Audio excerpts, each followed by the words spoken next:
ക്രിസ്തുയേശുവിൻ്റെ നിസ്തുല്യ നാമത്തിൽ ശുഭസന്ദേശത്തിലേക്ക് സ്വാഗതം. വിശുദ്ധ വേദപുസ്തകത്തിൽ യോഹന്നാൻ എഴുതിയ സുവിശേഷം 5-ാം അധ്യായം 17-ാം വാക്യത്തിൽ ഇപ്രകാരം വായിക്കുന്നു: യേശു അവരോട്, എൻ്റെ പിതാവ് ഇന്നുവരെയും പ്രവർത്തിക്കുന്നു, ഞാനും പ്രവർത്തിക്കുന്നു എന്നുത്തരം പറഞ്ഞു.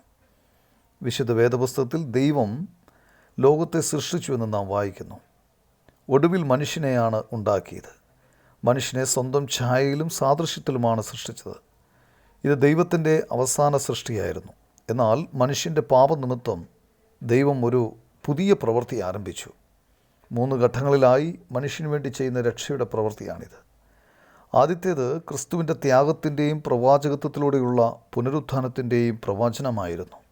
രണ്ടാമത്തേത് പുത്രനായ ദൈവം അവതരിച്ചതിൽ പ്രവചനങ്ങളുടെ നിവൃത്തിയായിരുന്നു.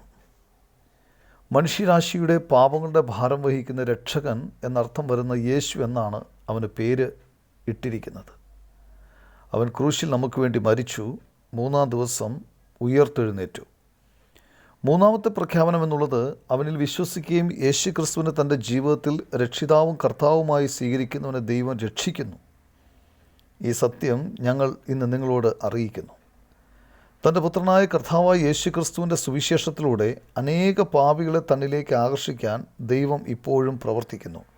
ഈ ഭൂമിയിൽ പാപങ്ങൾ ക്ഷമിക്കുവാൻ അധികാരം ലഭിച്ച പുത്രൻ തൻ്റെ അടുക്കൽ വരുന്നവർക്ക് പാപമോചനവും രക്ഷയും നൽകുന്നു. അവൻ ഇന്നും പ്രവർത്തിക്കുന്നു. ദൈവത്തിൻ്റെ ഈ പ്രവൃത്തി നിങ്ങളിലും നിറവേറട്ടെ. അതിനായി ദൈവം നിങ്ങളെ സഹായിക്കട്ടെ. ആമേൻ.